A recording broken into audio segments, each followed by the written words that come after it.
Thank you everyone for joining. My name is Al Salus.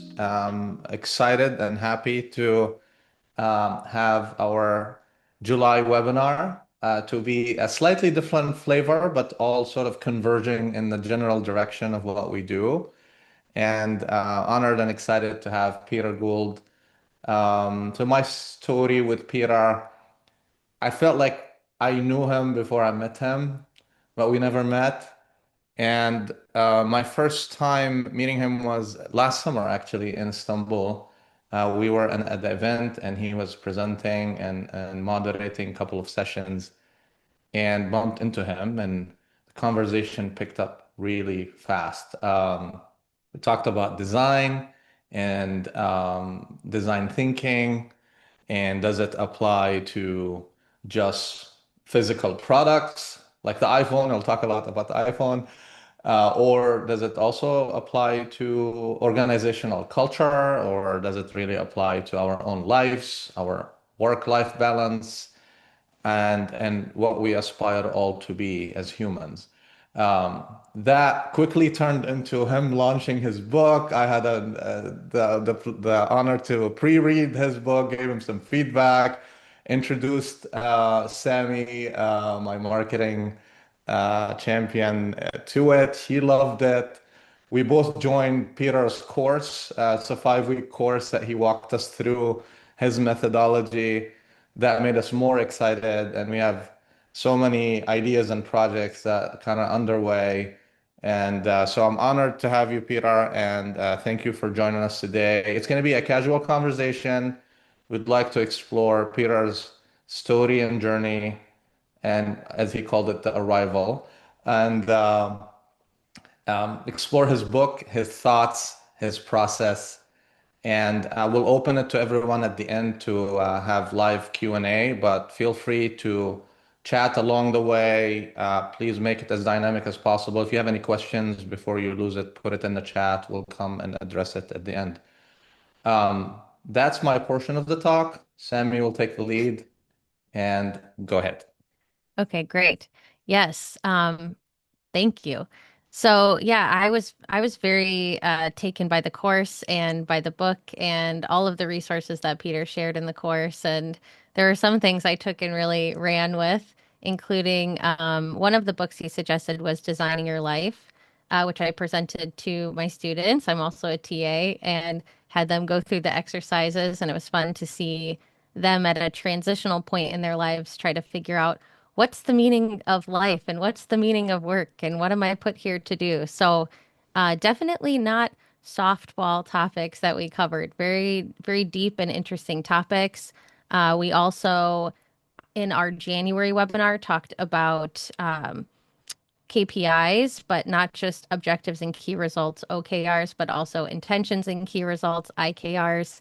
So we've been working on incorporating some of these principles in the work we're doing at InvestStream. And I even started doing morning pages with Artist Way. So very excited to be here. That's enough about me. Peter's our guest. That's who we're going to be talking to today. So Peter, welcome. Thank you for the time. And really, how I wanted to start, I've got some basic questions. We can kind of go in any direction, but I would love for you to talk about your journey that brought you to the book, and your arrival, as Al put it, however you want to share that. Yeah, that sounds great. Well, excuse me. First of all, yeah, it's great to meet everyone. Thanks for making the time, especially I think it's a Thursday evening for most of you.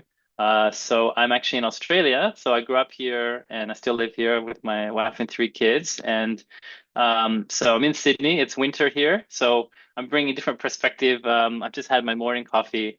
So I'm probably the most caffeinated. So if we need some energy, I'm ready to share. But it's really delightful to meet all of you. Thanks for inviting me. Great to connect again, Al and Sammy. And it was wonderful to have you in the hard design program as well. That's something I've been running for about 5 years. It's also just to share. Let's use the chat as well, guys.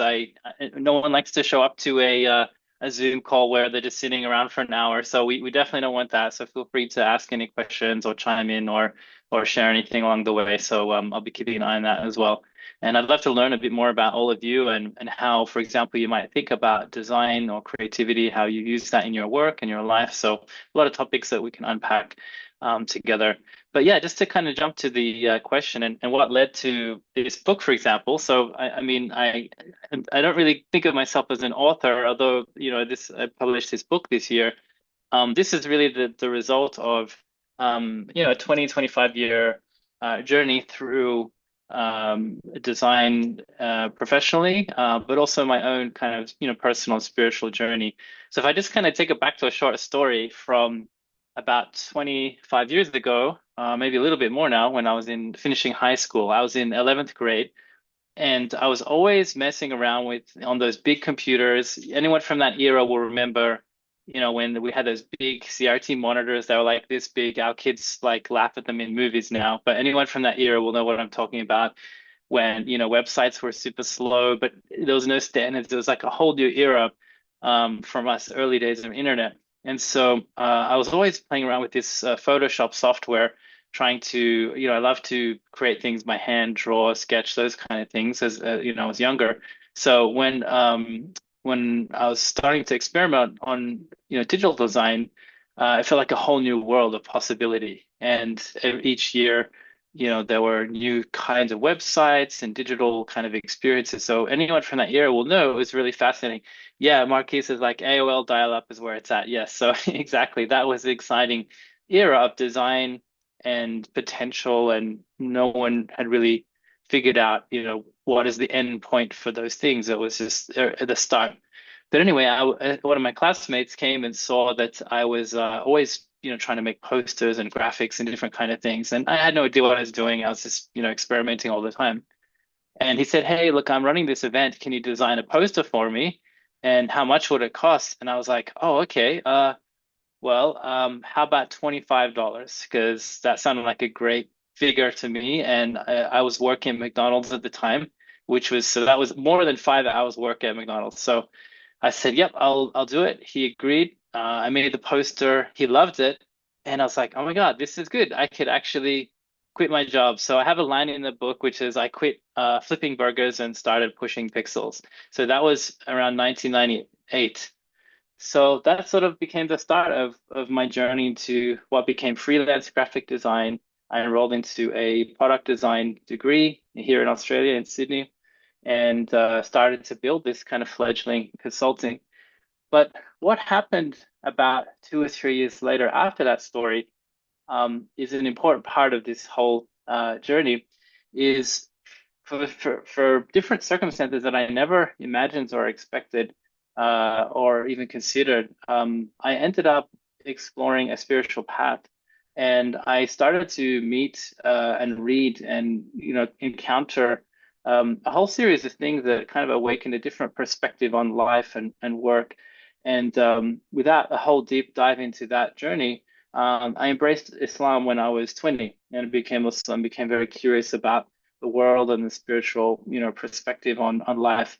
And so this book that you saw on this journey has really been the relationship between those two paths. So how to do design professionally and how to create products for people and design, graphic design services and other kind of startups later on, but also exploring meaning and purpose in work and life. And for example, what does Islam or the spiritual path say about design? What's the relationship? What did it mean traditionally? What does it mean today? Those kinds of things. So long answer, but that's sort of the origin of a lot of the things I've been doing the last 20 years. That's great.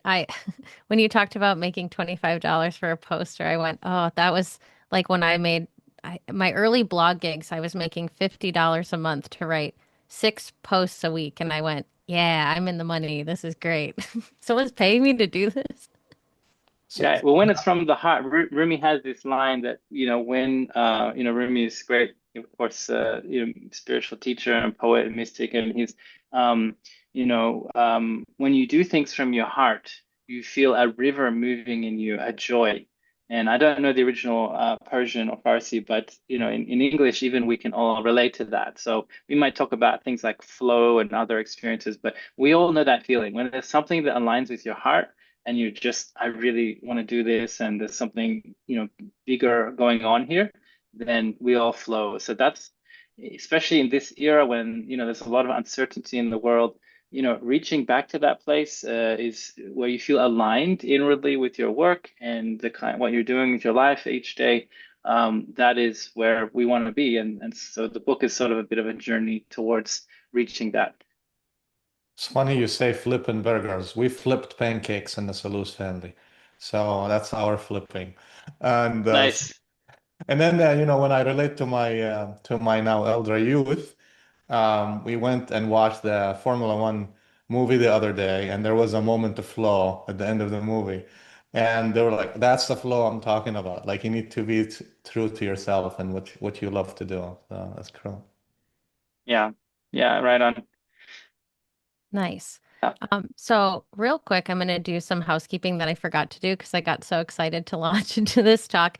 I just wanted to remind everyone that this webinar is being recorded. We will publish it on YouTube, and if you've got any concerns with that, you can message me and we can make sure to edit accordingly. So just want to make that note as we're talking, in this new frontier that's now familiar to us, but changing every day as well.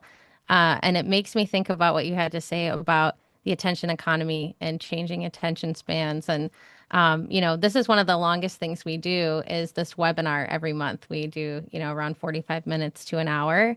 And we can see what that some people are nodding and all of that. And sometimes they're checking their phones and, multitasking, and maybe they're on a treadmill. And I think we had someone like potting plants or something like that, gardening while they were listening, which Nice. is Love great. it. Yeah. And you talk about how the founder of Netflix talks about how their main competitor is sleep, and there's so much to pull that can pull us in and distract from that idea of joy and flow and alignment and all of that. And so I'm curious, with writing this book and just with your journey, are there things that you go back to reroute yourself if you feel yourself kind of moving away from that feeling? Yeah, well, I think it's recognizing, and especially maybe if there's, a lot of parents in the room, but definitely every generation, we've seen maybe in the last decade this dramatic increase of this, attention economy we might call it, or I kind of think of it as designed for distraction. So, it's the platforms that work really hard to design and optimize to get our time, to get our money, to get our to get us to spend more time clicking, liking, subscribing, buying. And that's, for work, play, and for study, that's just how we operate now, online. So, it's recognizing that and thinking about, well, this is, for example, 70 million kids will play Fortnite this week. Amazon's testing a new feature every 8 seconds. There's something like 6 to 8 thousand messages a day we experience, 40,000 brands in a supermarket, 20 to 30,000 new products launched at us every year. We're just sort of overwhelmed and saturated with this feeling, and doom scrolling. We all know. So I'm not. We're all familiar with that. We experience it. So I'm not here to really re-describe that, but it's thinking when I was exploring the spiritual path, for example, it felt at a completely different part of the spectrum about look, is about living consciously. And for example, when I was visiting beautiful places like the Alhambra or the Blue Mosque in Turkey, or wonderful old souks in Damascus, for example, and different kind of Islamic art, as I was discovering as a young person, is that the whole approach was designed for remembrance and designed for having a different conscious approach and a more holistic kind of experience of design for that. So really the journey became about, well, can we apply some of those things from earlier, understandings of design into our very contemporary hyper consumer era? And also the kind of companies we buy from, that we shop at, that we work for, how can we or how might we be more aware of this holistic approach to design. And so yeah, the book is kind of full of examples and stories of companies and individual teams trying to do that. And there's a bit of a framework that really I've just borrowed some terms and words that have been meaningful to me. So intentionality. So in Arabic is we're niya, right? And that we how we live consciously in what we do. Or barakah, is there blessing and goodness in a project or a program? Or this idea of amana, we have a responsibility to use our talents and time and creativity to do meaningful, beautiful work. And so it's really an exploration of that garden of tension and possibilities of like how might we, bring ourselves more to the side of living consciously and in a more fulfilling and in an aligned way. That's the big design challenges at the book that I think we all face in different ways. Yeah, I like that. It reminded me a lot when I've been reading the book and going through the course, just because I have familiarity with yoga philosophy. It reminded me of the concept of sankalpa, which is setting an intention. And when we talk about that, it could be for a specific practice, it could be for your day, it could be for your year. So I think it's nice that you can kind of refocus at any point. It doesn't have to be, anything monumental, or it could be, little daily things. So I'm curious, you talked about these uh big architectural, trips that you took. Are there little things in your everyday life that you feel like, oh, this is designed for remembrance that you visit, and or is it more, atmospheric or mental or something like that?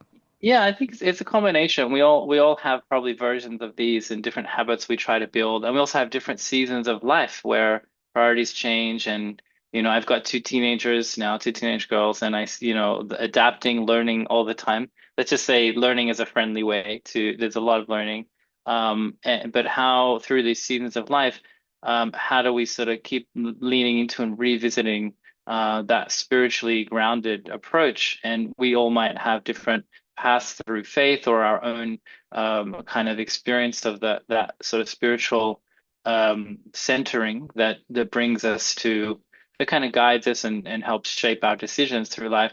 So for me, Islam has been that foundation, but of course all the concepts are very universal. That's the it's for everyone from different backgrounds, different walks of life. And what I've found is that there are lots of little mini tips and things. So I don't kind of try to come across as a life coach, life hack kind of person, but there's things that I found really useful, like even as simply in my calendar every week, I set up little intention blocks. So when I do my Apple Calendar each week, just looking at the week ahead and making a little meeting each day with myself of just resetting intention, thinking about what I'm really trying to do and to reground that day, or maybe a little prayer of something I hope might happen that day, or whatever it might be, or for someone or something in the world.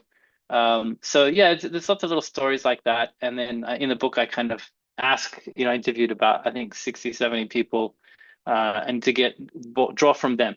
And as one of the people I loved, and I call her my strategic auntie.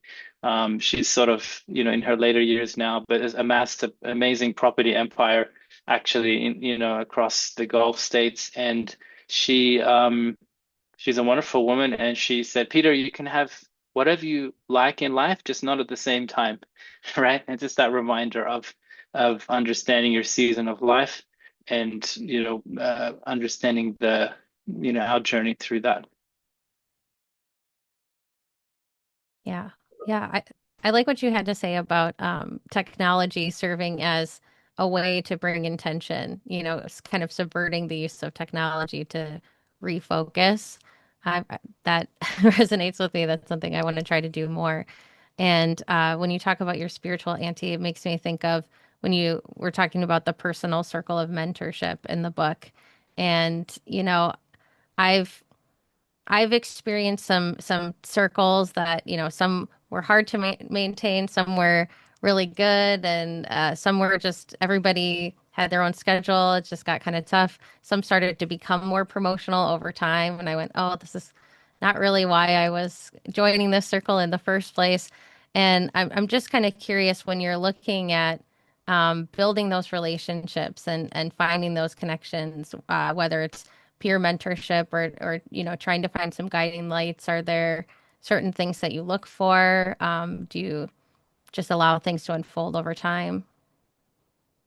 Yeah, well, I think we all need companionship in our lives. It's part of what is essential to us being human. We all know that in our relationships. But I think specifically anyone on the path of entrepreneurship or professional development, creative practice, having people around you and being trying to be intentional about that. So I talk a little bit in the book about over the years how that role, different roles that I've experienced but one kind of, I guess, format or formula I've kind of arrived at that's been really helpful to me in the last decade is called well, I mean, we just come up with a term, but it's essentially taking, three people and just having, the three of you have a regular WhatsApp or kind of chat that you kind of just can share the daily ups and downs of life, the small wins, the questions, advice, stuff like that. And ideally, people may be in similar season of life, or maybe, they have similar age kids or similar, maturity of startup or whatever it might be. And then we also have a quarterly review where together we just kind of review in a bit of detail. We take 3 hours and an hour for each person to present how they're going. We might review our IKRs, our intentions and key results, and how we're kind of tracking on a whole range of different issues. And then we try to meet up annually together somewhere in the world. So that's one format. I mean, of course, everyone may have had different versions of that, and that's just one way that's worked. But I think having in the Arabic term is a sahba or the kind of, the spiritually grounded concept of sahba is a very deep companionship. And this is a really beautiful concept that I found the more I experience that sahba, it helps you through the difficult moments. It keeps you grounded through the big wins as well. So I think trying to maintain and seek, and if you're struggling to find it, it's also how do you kind of optimize for being in events or locations or environments where you're more, you might find like what I call like-hearted people. So like-hearted is this simple term that we're not all necessarily like-minded, because some people will be deep into finance, investing in numbers. Other people might be more into, the visual experience or the, spatial design. We're all different, like-minded, but we can be like-hearted in our intentionality to develop a better experience for the next generation, to have a brighter, more heart-centered future. So how do we maintain like-hearted companions is, I think, very central to leading a fulfilling life during these sometimes very turbulent global times. Yeah, we call it the inner circle, right? And you always kind of have to watch for that, especially as an entrepreneur. I think in any, especially because kind of like I had three phases of my life. I was a hustler early in my life, and then big corporate career, and then come back and do more entrepreneurship again. It is very lonely when you're in entrepreneurship, and you have to be intentional about finding your circle, as opposed to your traditional friend group in school or college or company or whatever association you're a part of. Entrepreneurship doesn't have a club, I guess. So you kind of have to be extra intentional about it. I like that. Yeah, Yeah. yeah. Go ahead, Sammy. Oh, no, go ahead. No, no, you're good. Yeah, no, I'm reflecting on that as well and finding the right people. And like for example, I live in Australia where we have, I think there's less Australians than Californians, and our kind of nation, the geography is the same width as the United States. So we have which meant that when I was sort of looking for people very aligned or with similar experiences or a few years ahead of me in terms of trying to balance what I would call the spiritual path and trying to grow a design business, it was really challenging, and I struggled to find role models and mentors, and people that I could access. So this is, going back 15, 20 years or more. So what I had to do is really make effort to travel. So I'd start every year investing in whatever I would earn basically from as a graphic design freelancer. This is before I had kids. I would just sort of basically get on a plane and pick a new country, a new place, a new space, and sort of invest in a lot of research and relationships and communities. And over time, they've sort of that really worked well. It paid off. It flourished. And I was going to share, Sammy, I can share a couple of slides maybe that just illustrate a little bit of what that is, what that looked like. Yes, go for it. Just to also bring some color into our Thursday evening. Let me know if that's sharing. Yeah, I think it's working. Perfect. Yep. Yeah, and so these are so some of the places that I first started visiting, and as a designer, but also exploring, what is Islamic design and Islamic art, and what does that mean in the world of modern business entrepreneurship? I wanted to go back to these sources and find these beautiful spaces and places, and I'm very fortunate. This is in Spain, visiting in the Alhambra and Cordoba, and spending some time in Morocco, for example, and I spent a month trying to start my journey to learning Arabic and understanding some of these concepts a little further. But I loved, for example, the stunning, mosaics and patterns, and I became curious, what did they mean? There's no kind of form there. It's not kind of spelled out. What does that mean? So this kind of approach to design invited or art, Islamic art, invites us to kind of contemplate inwardly. It's not kind of spelling it out. There's not a particular form or image. It kind of invites you to consider and think about, contemplate what are the meanings in these spaces inwardly, using this idea in Arabic we have of in Islamic kind of imagination called khayal. Khayal is like your spiritual imagination. It's a bit different to visual imagination. And so in Morocco, I loved, this beautiful. So on the surface, you have these stunning visual designs and patterns and colors, and this is many centuries old, but it looks so kind of fresh and contemporary and fascinating, these color patterns and palettes. But I also became to appreciate across different places that I had visited and spent time. This is in Turkey. This is actually in Konya, where Maulana Rumi is buried, Jalaluddin Rumi, who I believe his poetry is the highest selling poetry in North America, actually. Some 800 years later, I think his poetry books are still the best selling in the United States, which is really fascinating. I mean, why is that? Why do we find that beauty and that richness from these very timeless and centuries old poetry, and the beautiful architecture and design that and color, discovered in these places? I'm just kind of sharing a few of the little pieces of inspiration that I found fascinating, and became very curious about the meaning behind the spaces and the places in each of these, looking at what these words mean and the concepts behind them, and just kind of felt that this whole language of design, as one of my teachers put, it's really designed to affect the state of people's hearts. So it wasn't just about the kind of design I had studied at university and college was, I would say, more for products and selling and solving kind of more immediate problems of convenience, which is important.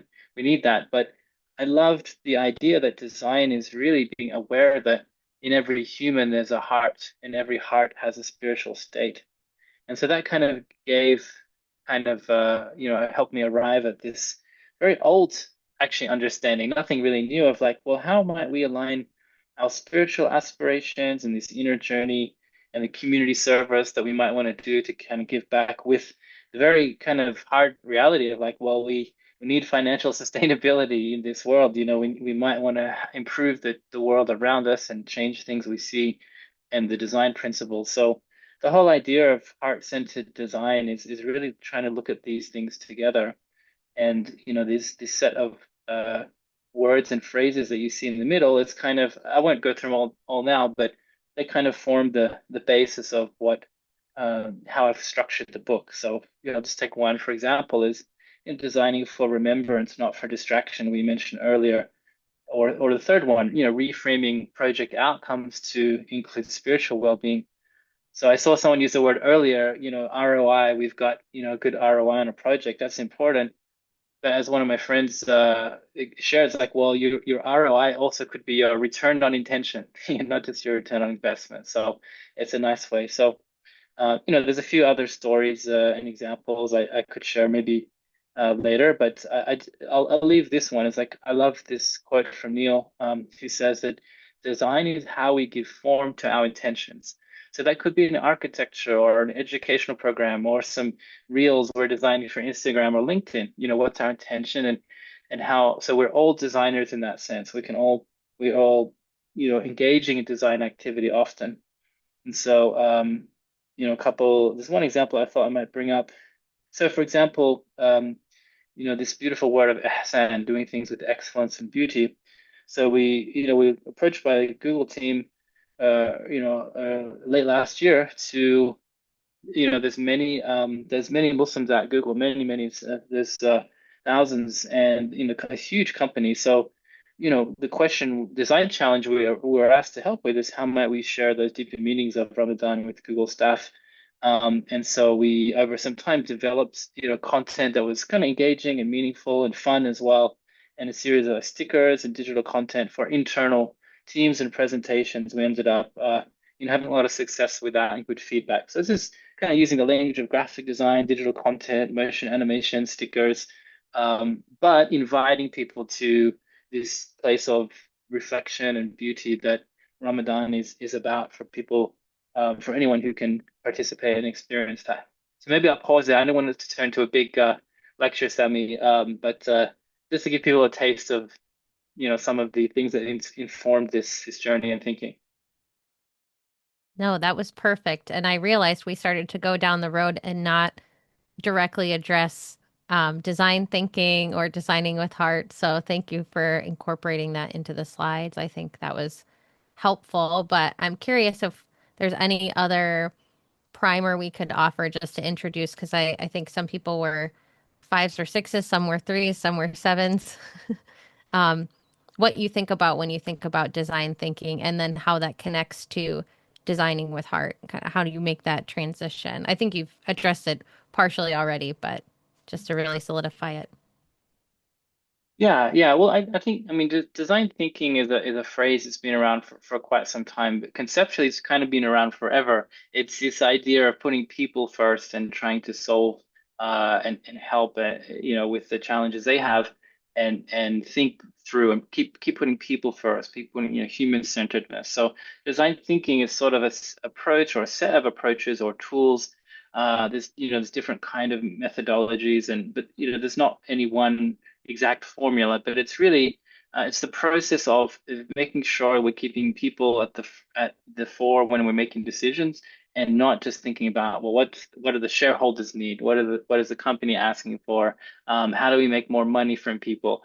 We see the result of that behavior in the world, in tech companies, in media giants, in retail empires. They're like, if we can get more people to buy more, shop more, think this way. But really, what we think about with putting people first, when I was learning about the spiritual path, and again, not exclusive to Islam, of course, but anyone kind of trying to live consciously is we can see the unhealthy result of just always designing for profit, always designing for shareholders. In our world, we experience it often. How do we keep thinking? How do we think more actively about design thinking then with this holistic approach? And so that's where some of those words that I kind of introduced there, like Nia or Amana, but then I kind of took a series of tools and that I had experienced in the startup world. So I did, Y Combinator. It's accelerator in Silicon Valley.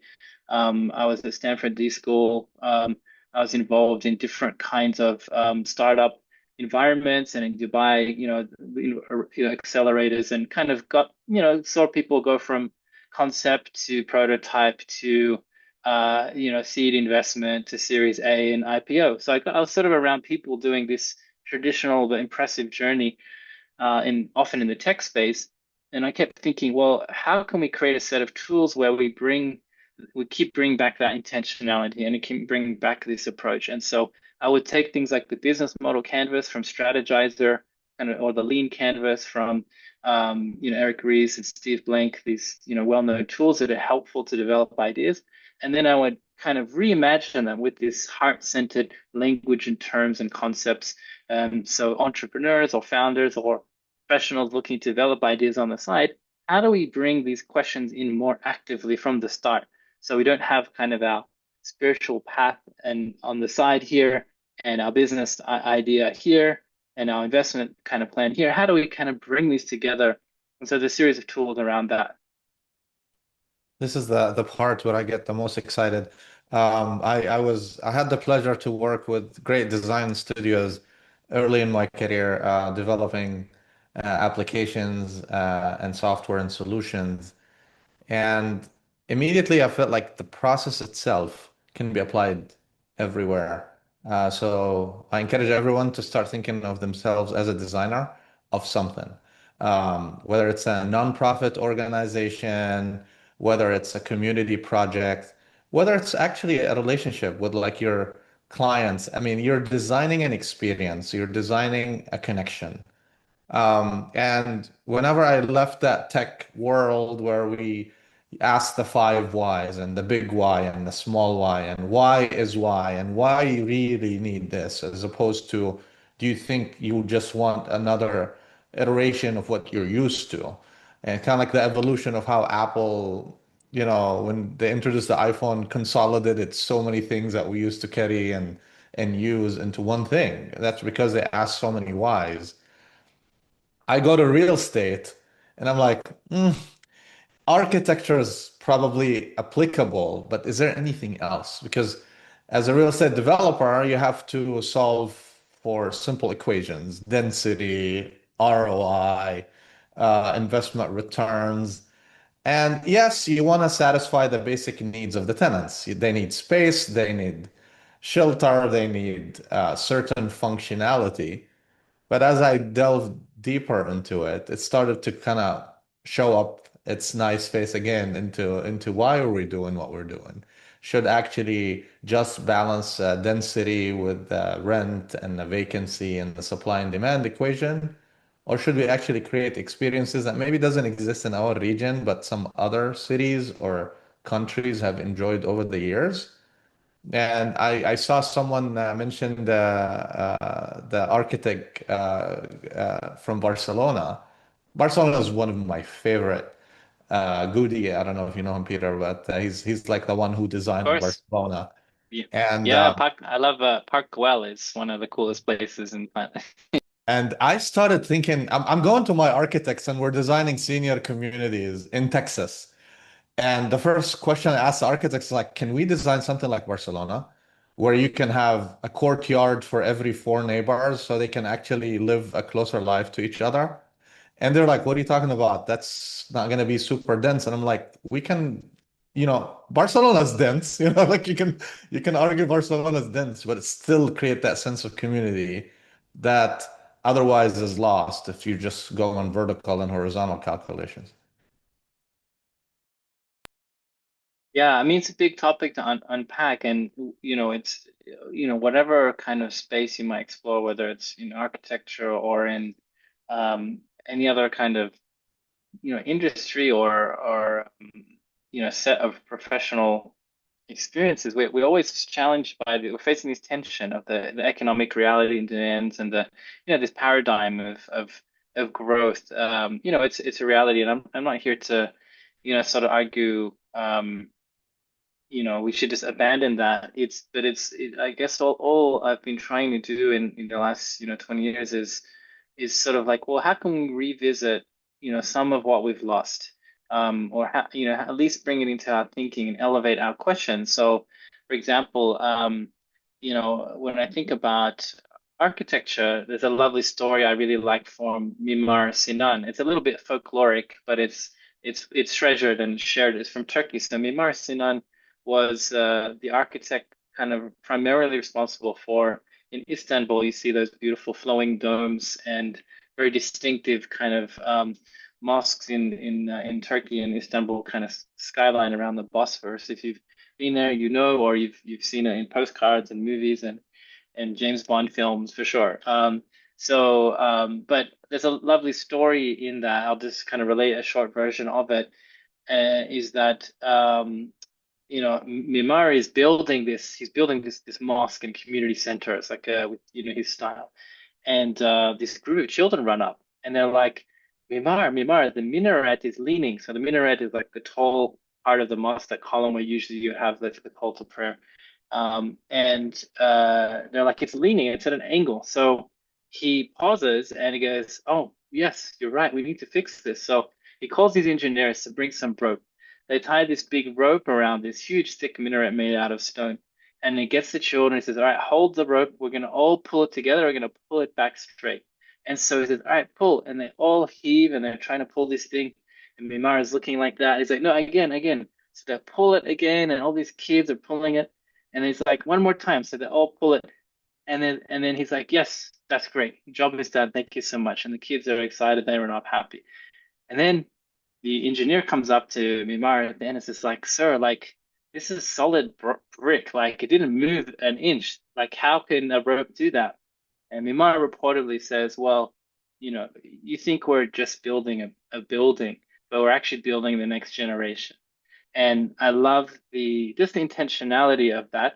Obviously, it's a kind of more of a folkloric story, but a clear sense of why we're doing it, a clear sense of who's going to occupy that space, who's going to live in that community, and including them and being a part of that story is just such a beautiful and simple reminder.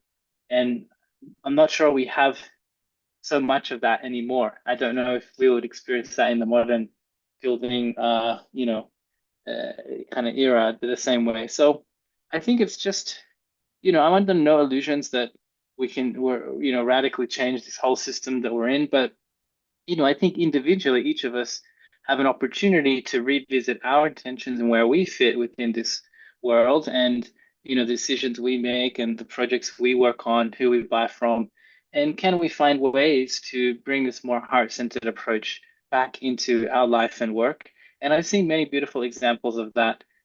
We've had, a few thousand people now that have come through these programs and events, and there's so many wonderful stories of people pivoting or changing their approach. And I don't claim any responsibility there, because I'm just one of many voices advocating for this kind of approach. So anyway, it's wonderful to see this community out. Al and Sam, you've got such a lovely community of people, I think, seeking this as well.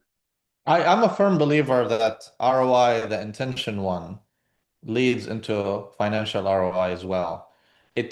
But if you start with that being the first thing and why we're doing what we're doing, and yes, you may be a little bit more niche and you're not going to be mainstream, but you're actually creating value. In our case, we're creating lifestyles, we're creating new productivity tools, we're creating new functionality that leads to people, pulling money and doing and spending and things like that. But there's an alignment of what's the original reason was that leads to an actual ROI. So it, it's it doesn't need to be a fork where you have to choose either or. Yep.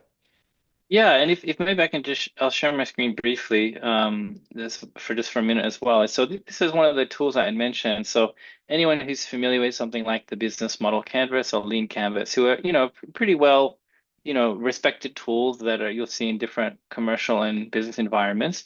And these are tools that that help make decisions and do different models on revenue, earnings, costs, all of these things.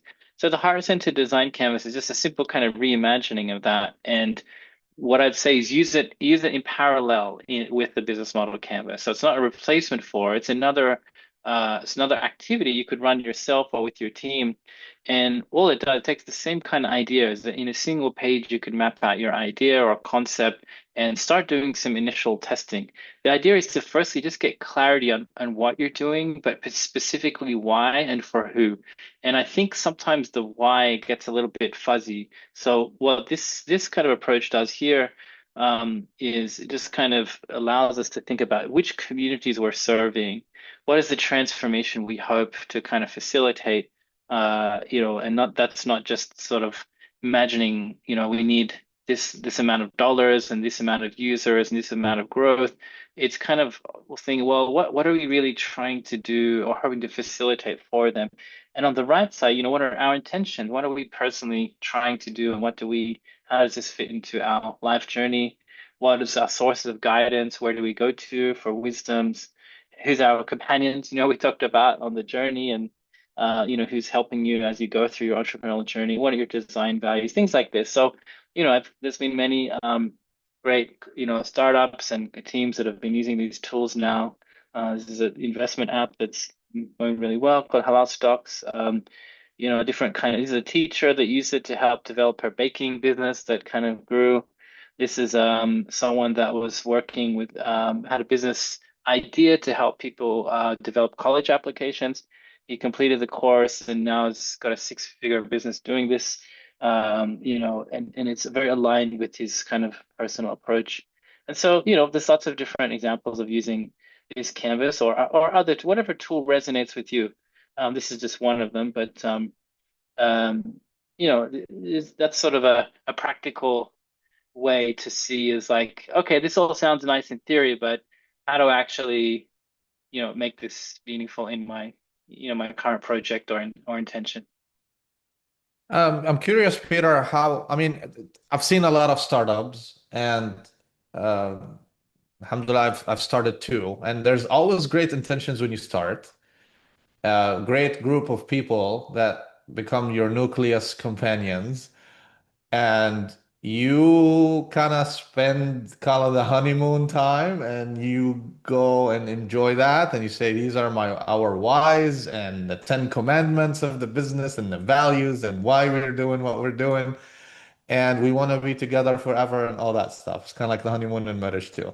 And then there's always a couple of forks along the way, pre-IPO, post-IPO, shareholders going public, etc. Can you shed some light on how do we create some pauses in that process? Because you like examples like Facebook, when it started, it was meant to be something, and then it's now completely something else. And the companions fought, and within a year or two, like how did you see that? Did you see positive, like practical tools that sort of renew that honeymoon, if that makes sense? Yeah, well, I'd sort of I'd pause and just look at the convention and this linear expectation and just question, is that the model we need to take for whatever our project might be? And so absolutely, like as soon as there's major investors involved and definitely VCs, the expectation is growth. So the focus might shift away from what's best for that person, and certainly in my approach might be trying to be conscious of the responsibility of making products or communication that affects their emotions and their spiritual state. Like that's a big responsibility for any design team or a startup team or product team. Um, and when the intention then becomes, well, we need to really, have great news for our shareholders every month and growth, because that's the kind of conventional model. Now, what I've seen work as well is that it's very much finding the heart-centered investors and investment ecosystem that can make all the difference. So the expectation is meaningful work and impact, that's sustainable and reasonable growth, right? So it's also choosing, which model you want to embrace, and it's not just making the assumption is like, okay, to be successful, I need to just focus on these metrics of these numbers, this growth, and that's success, or even getting investment. Like for a lot of founders, it's like, hey, we got our first angels in, we're putting together a Series A. Like, for many people, that's success.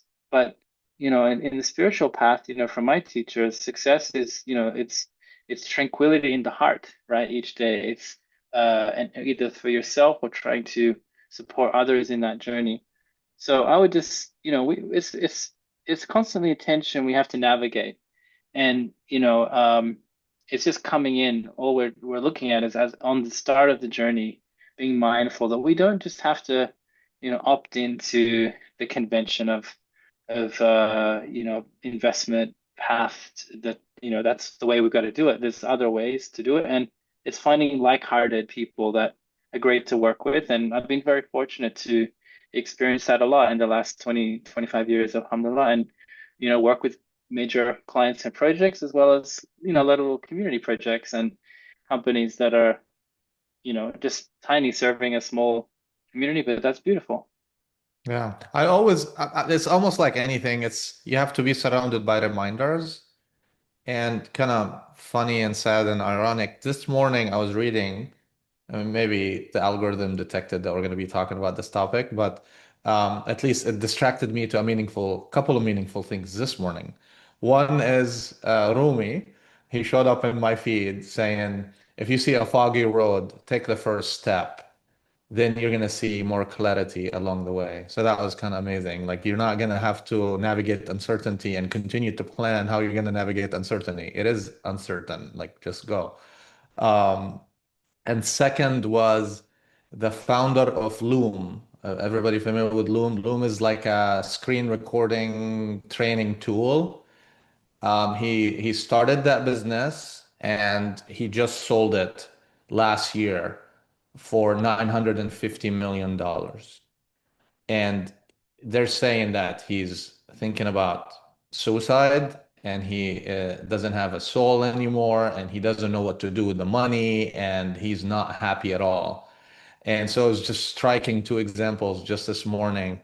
And it's kind of to your point, like reminders to me is the tool that I use is like look here and see what happened and look here and see what happened and you don't want to be that. And the second part is like design thinking is almost like as you guys say in the design world is thinking like a child. So surround yourself with children. And children can be new startups, new ideas, fresh circles. As the more children you see, whether it's like their infancy in business or their infancy in their organization, and see that joy in their eyes and the spark in the way they're doing things, kind of reminds you like this is how it all began, and now you need to just kind of rewind a little bit. Yeah. Yeah, I had a professor that used to say in design thinking, you want to take a vuja day approach, not a deja vu approach. So meaning coming to a problem or a scenario with a childlike wonder and awe. And it's anyone who's been a parent, or is a parent, it's sometimes yeah, you just stop and go, wow, look at this ladybug, or look at this leaf, or bringing new language to things. So and then absolutely, and we look to something like biomimicry, for example, the beautiful design in nature. There's everything is used, there's no waste, it's incredible. And how do we think about that in architecture? Using natural materials. There's a certain baraka or beauty in timber or stone.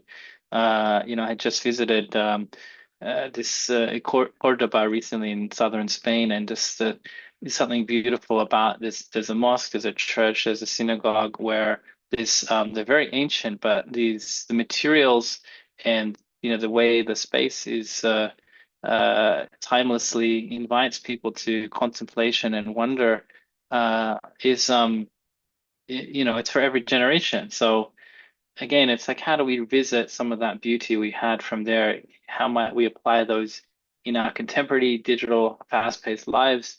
Can we build a digital Alhambra? That's a big design challenge. So instead of feeling stuck and wondering, we've lost all that and now we're just everything's for profit. It's this whole heart-centered approach is just inviting us to try tools and approaches that inch us towards something that we feel more of that alignment in our work and projects we're working on. I know this conversation never ends, and we need to have you as a future guest if we can. But I want to be respectful of everybody's time. It was a pleasure having you on and having this deep, thoughtful conversation. I want to open it up for Q&A. And if we have anything that was already asked throughout the presentation in the chat, And then we can also unmute the mics for anyone who wants to have a question or have a comment. Yeah, Deja had a really good question in the chat. I think some of it was addressed somewhat with the why and the canvas, and I think, making a good case for things. But I would love to hear your thoughts on this, Peter. How do you advocate for things that are heart-centered and human-led if it may not be as convincing for investors based on trends? And how do you maintain faith in your work if it isn't being received as you expected? Yeah, that's a beautiful question, and it's a big one. We all face some version of this. I'm gonna partly answer that with a slide if I can, just because this is a word that and a concept that's helped me sort of understand it, and of course, this is a very universal concept, but I'm kind of bringing the Islamic or Arabic term that's helped me sort of frame it.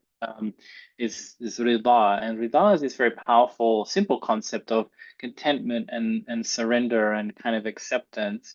Uh, but it's not, it sort of means giving up and just, kind of letting go of the possibility. It's this idea of being more growing comfortable with ambiguity. So, for example, you might be really trying to advocate for a more heart-centered approach or something that feels more aligned with your faith or values, but it's struggle, right? And it's a struggle and it's a constant conversation in the boardroom or in the pitch decks or in the water cooler or online. And what that is one of my teachers kind of put it. I came to him with this problem, and I was like, I'm really struggling with this. And he was like, Peter, you think you're working on this project, but in the spiritual reality, it's working on you. And so this idea of rida, of contentment, is kind of this constant navigating that, okay, I'm doing what I can. But I'm growing through that, and I'm finding more creative and design-led ways to work towards the direction I think we should go. But it's also having patience, like sabr in Arabic, gratitude, shukr, being thankful, and just kind of being calm throughout that, and also accepting there's only so much within your the control. So this is a lifelong practice. I definitely wouldn't claim I've reached this station of Rida where my whole life is just, like this way. But it's something to come back to, and you'll find this in all great spiritual traditions as well. Yes, I just put it in the chat. Oh, it reminds me of Santosha. There's also a similar contentment, non-attachment, being comfortable with whatever comes next, what you have. Um, let's see. Oh, there were questions and now lots and lots of chats. Okay. Oh, Wes I asked, would say, I would oh, just add contentment is a struggle yeah. and it's a journey and it goes up and down. So it doesn't need to be binary. It's levels, it's a spectrum. And again, back to the reminders. God put you into tests in your life to bring you back every time you feel like you've done something and you're so proud, or you failed and you need someone to pull you up. So reminders along the journey.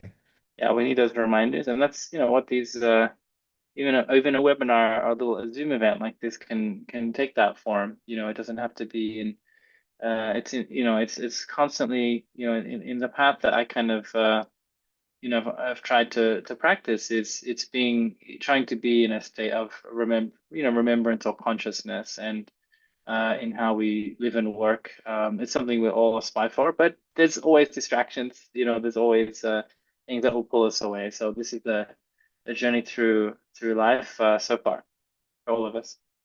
Yeah, Wes had a question about how Islam changed your design approach.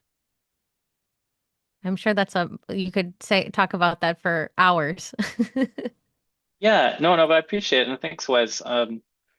Well, I think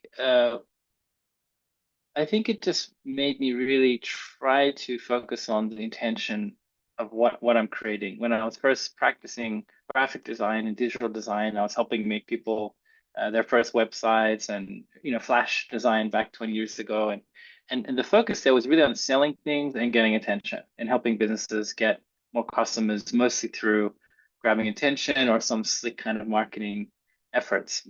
And fine, there's a place and an important role in communication and sharing your work and being able to reach people that you're the best fit for purpose as a company and offering.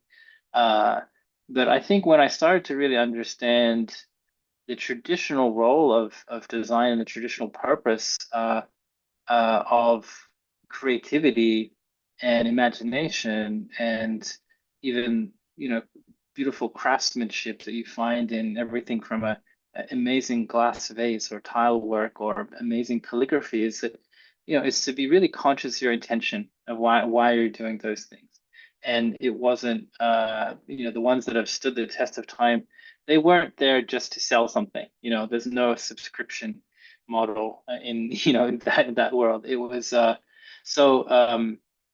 so I think Islam just really helped me think about, okay, well, we only have so many years in this life. We're not getting younger. Well, how are we really spending our time? And if we have design skills and we're interested in emerging technology and how we apply that, we're interested in seeing the problems of the world around us and using design and creativity and entrepreneurial thinking to address those things. Well, Islam is encouraging us to just be conscious, and any great faith tradition, be mindful about what you're doing. Do you really, to your point, Al, there's lots of stories of entrepreneurs who have had the very successful journey of earning loads of money, but that isn't that inner fulfillment. And that isn't, that's not the only metric of success. So Islam is just is really about living consciously and holistically. It's one of the meanings of the word as well. But yeah, it's a big topic as well. But I like try to keep things simple as well. Great question, Wes. No, I just wanted to thank Lisa and Joseph and Vanessa. There's so Hmm. many great contributions throughout the chat, and I've been enjoying them. Yeah, I'm And enjoying the thread of chat on the side as well. Yeah. Actually, thanks. It's been good. It's a great discourse, and yeah, and learning about Gaudi and the challenges and and then yeah, what a story that continues through the centuries as well. But no, thank you for sharing, everyone, and great comments. And I hope we can stay connected. And you look forward to learning more about what everyone's working on as well. perfect, perfect. As a reminder, we do this every month, and we try to bring different perspectives to our personal lives, investment opportunities, and be offering a lot of resources and education. And we post all of that to our YouTube channel, which we'll share after the event. And if you want to follow Peter and his work, it's peter-gould.com, peter-gould.com. You can learn more about his book that he just released, his courses, and his community. And it's a beautiful one. I've enjoyed reading it. I look forward for more books from Peter and his network, and been really honored to have known Peter. I feel like, I arrived at a time where I needed to meet someone like Peter in my life, where I was also kind of converging on a lot of my journeys myself. And so a pleasure to have you, Peter. Thank you for joining us and for sharing your wisdoms and your journey. And appreciate everybody who joined us today. Thank you very much and have a great night. Thanks, everyone. Great to meet you. Have a beautiful evening. Thanks all.